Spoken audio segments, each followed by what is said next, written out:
Pero, huwag nakalimutan ng Korte Suprema, mayroon din pong sinasabi at kapangyarihan ang Kongreso na kapag nakuha ang enough number, 1/3 signatory endorsement ng complaint or impeachment, hindi na kailangan ng public hearing. Hindi lang 1/3, 215 congressman ang nag-endorse, kaya hindi na kailangan ng public hearing ng Committee on Justice. Yan ay legal at yan ay karapatan ng Kongreso.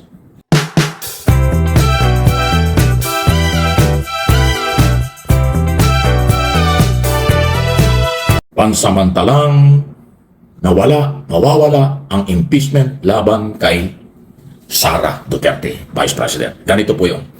Nagdesisyon ang Korte Suprema. Ang desisyon ng Korte Suprema, unconstitutional ang impeachment. Okay? Yan. Labag sa saligang batas ang impeachment. Okay? Pangalawa, itinuturing ng Supreme Court na yung tatlo na mga impeachment complaint na inarchive ng Kongreso ay may tuturing pa rin yan ay kasama sa bilang ng impeachment against Sara Duterte. Yun po yun. Kasi inarchive. Pero ang major decision ng Supreme Court dito, lumabag sa saligang batas yung proseso.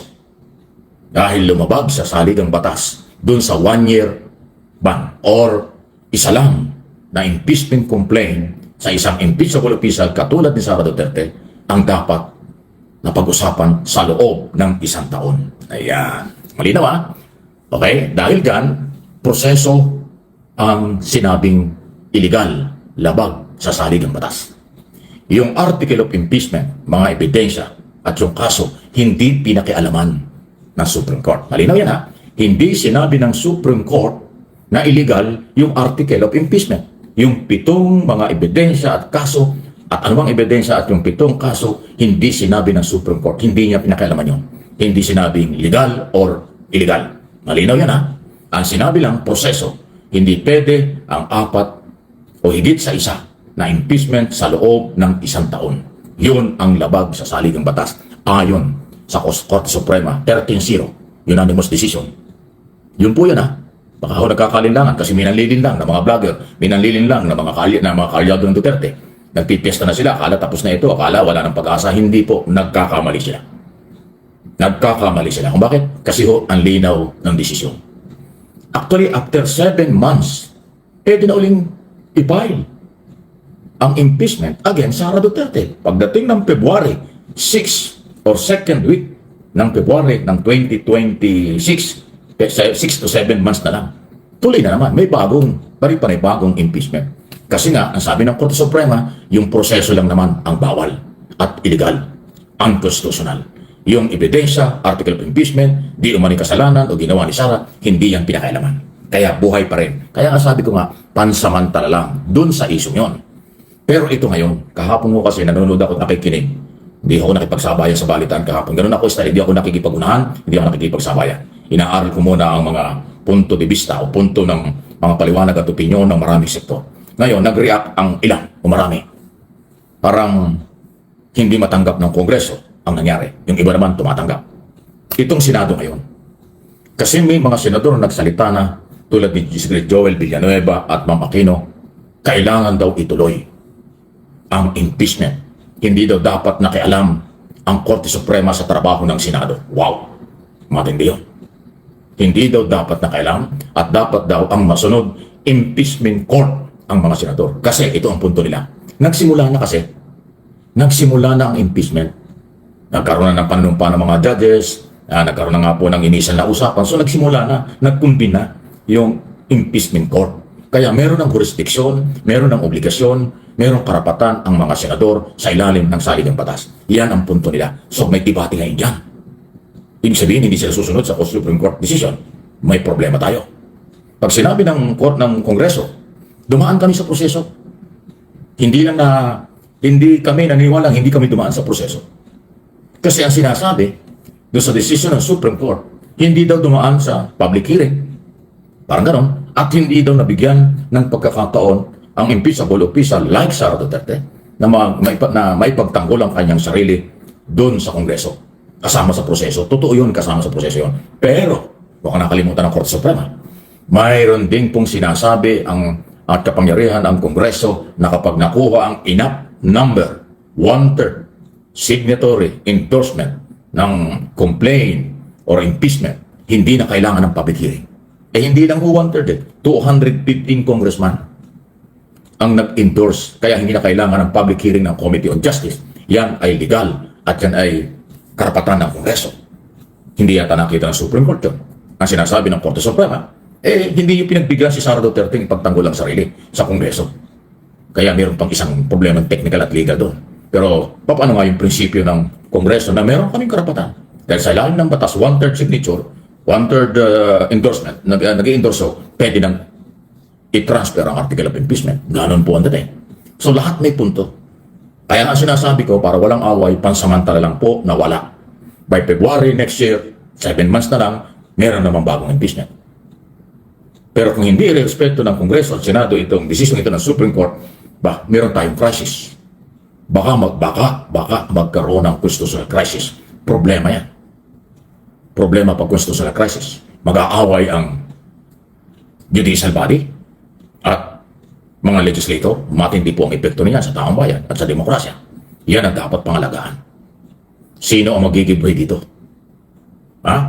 Magsusunod-sunuran lang ba ang Kongreso at Senado sa Supreme Court?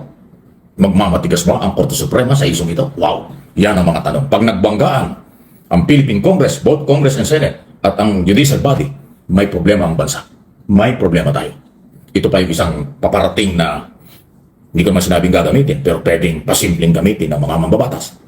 Pagdating ng August, after SONA sa Monday, isusumitin na ang proposed budget ng buong gobyerno, Executive Department, Judicial, lahat ng buong gobyernong national for 2026 national budget.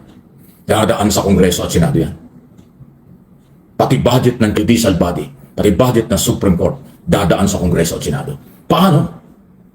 Pag inipit ng Kongreso at Senado ang budget ng Supreme Court, huwag naman sana, halimbawa, binigyan ng piso budget, hindi inaproba ng proposed budget ng judicial. Dahil sa hindi nila matanggap itong minali sila, halimbawa lang, o away na talaga ang Philippine Congress at judicial body, isa yan sa malaking problema ng bansa. Isipin mo kung ang Supreme Court mawala ng budget sa 2026. Halimbawa, mangyari yun dahil, halimbawa, gawin ng Kongreso dahil nga po dito sa minali ang kanilang trabaho at pinakailaman ang kanilang trabaho. Mabigat siya. Paano gagalaw ang justice system? Paano gagalaw ang Supreme Court kung walang budget? Pero iulitin ko, pwede pong gawin ng Kongreso yan.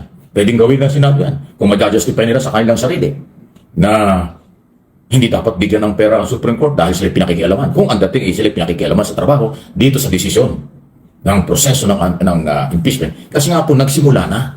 Kung itong impeachment na ito ay nasa Kongreso pa o katatransfer lang sa Senado at hindi ginalaw ng Senado, wala pang problema eh. Ginalaw na ng Senado, di ba? Nagpanumpa na, nag-resume na, itutuloy na nga lang sa after SONA 20 Congress eh.